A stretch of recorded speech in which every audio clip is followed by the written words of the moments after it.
নায়িকা গো এটা দেখছস কি সুন্দর। হ্যাঁ তখন আগে চিকন এবার পারলাম না। ও কইতাছে বান্ধবী নামে কলম তুই আবার চিকন হইছিস কে সাকা খায়া বেকা হইছস নিশ্চিত। খাওয়া দাওয়া করে আই তুই কর তুই সাকা খায়া বেকা হইছস নিশ্চিত।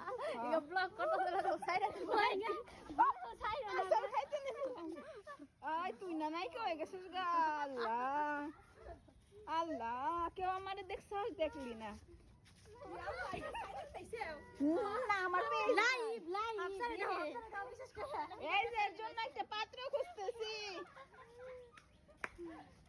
তাহলে আমি সেকন হইছি তোরা আমাদের দিও তো আই কেরা কইছস আমারে সেকন হইছে ইচ্ছো আই তোর একটু কোলে নি তুই কইছস সুন্দর লাগতাছে কস কি আমারে সুন্দর লাগতাছে। আপা দয়া করে ভিডিওটা বন্ধ করেন। আই তোর একটু কোলে নেই আপা করে যাওয়া লাগবে না ভিডিও বন্ধ করেন আপনি নামে কলম বাহ বাহ ডং